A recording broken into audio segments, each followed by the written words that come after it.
Et salut l'équipe, on se retrouve pour une nouvelle vidéo. Dans cette vidéo, on va faire, comme d'habitude, une revue de mes dernières séances. Déjà, normalement, quand je fais cette vidéo, je la fais au jour le jour. Je vais la poster dimanche, je filme dimanche pour dimanche, voilà. Déjà, niveau course à pied, ce matin, je suis allé courir. C'est la fin de cette semaine de récupération. Ce matin, c'était petit run en endurance fondamentale, tranquille, 50 minutes, j'ai pas fait beaucoup de kilomètres. Je suis vraiment très lent en ce moment, j'ai vraiment ralenti encore plus mon endurance fondamentale. À base, c'était dans les 7-8 minutes, mais j'ai ralenti encore plus, je suis presque dans les 9 minutes. Je prends vraiment le temps, je n'hésite pas même à m'arrêter, je prends vraiment le temps de... En fait, mon objectif, c'est vraiment d'être certain d'être en endurance fondamentale parce que plus j'aurai du contenu sur la course à pied, et j'entends de plus en plus que la plupart des coureurs, surtout les débutants, font cette erreur en fait. On est beaucoup trop rapide. On n'est pas censé être aussi rapide, surtout en endurance fondamentale. Donc par précaution, je fais vraiment attention, j'y vais vraiment très lentement. Voilà. Même si t'as pas envie de le faire, même si t'as peur de regarder les gens. L'important c'est que je respecte mon allure, que je reste dans ma bonne fourchette en termes de zone d'allure, zone d'endurance. Surtout par rapport à ma fréquence cardiaque, mes BPM. Donc voilà, j'y vais très lentement. Une petite sortie de 50 minutes ce matin, dimanche matin, tranquille, dimanche la sortie longue. Zéro souci par rapport à ça, pas grand chose à dire. C'est la fin de la sortie, c'est la fin de cette semaine de récupération. J'ai hâte de commencer la semaine prochaine. Toujours 4 runs prévus pour la semaine prochaine. Je vous mettrai mon planning de la semaine prochaine, c'est ce qui est prévu, surtout pour la séance de seuil. La séance de seuil, j'ai hâte de la faire, ce sont mes séances préférées.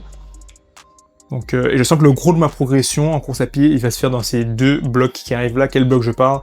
J'ai prévu de faire dans les 2 mois qui arrivent, en fait, dans les 8 prochaines semaines, en fait, 2 cycles de seuil, d'entraînement au seuil.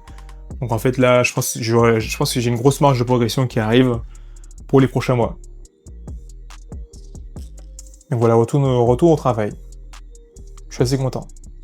Mais la semaine qui arrive, pour des raisons pro, je suis libre, donc...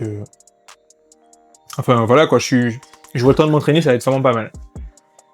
Qu'est-ce que je vais aborder d'autre? Niveau calisthénie, j'ai fait une séance en fin de semaine, j'ai fait ma dernière séance de force. Comme d'habitude, je commence à travailler mon handstand. J'ai deux choses à dire, une chose par rapport au handstand et une chose par rapport à mes dips.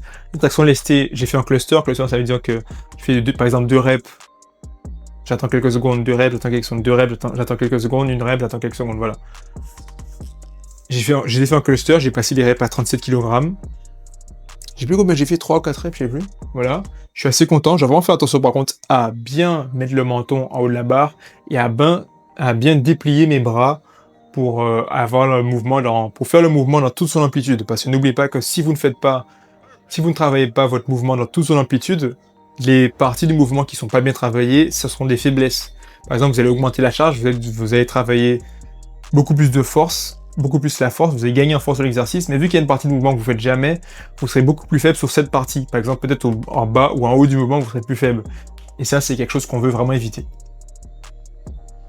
Donc au niveau de traction lestée, voilà, je fais attention à mon amplitude. Les dips aussi, je fais attention à mon amplitude. Et justement, j'ai préféré, au lieu de faire une séance force où j'allais charger entre 40 et 44 kg, j'ai fait une séance, je me suis dit, même pas je fais de la force, vas-y, je prends 30 kg et j'essaie de faire des dips en me concentrant vraiment.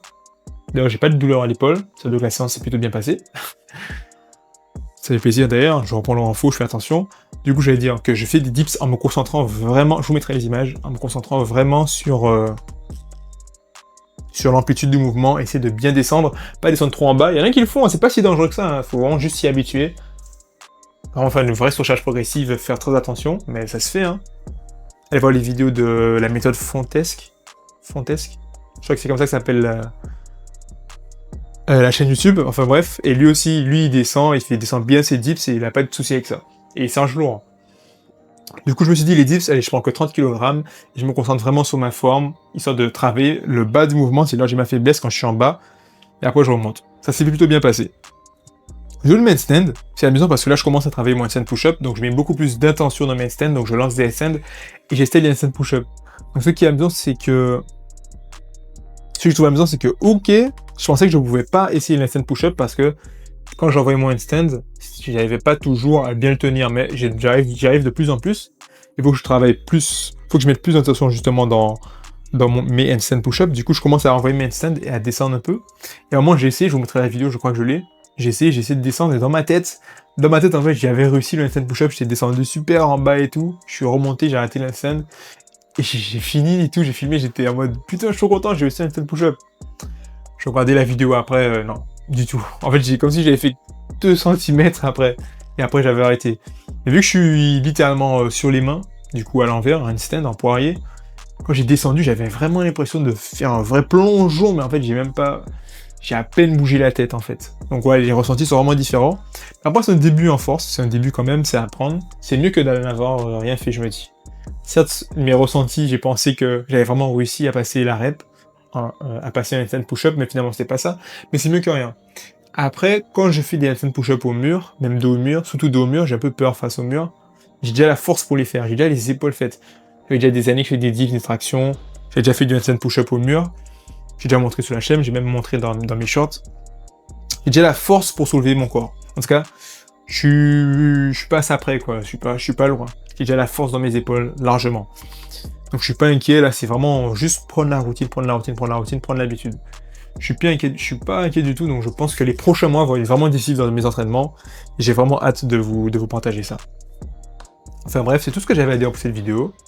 J'ai hâte de vous partager la suite de mes entraînements pour la semaine prochaine.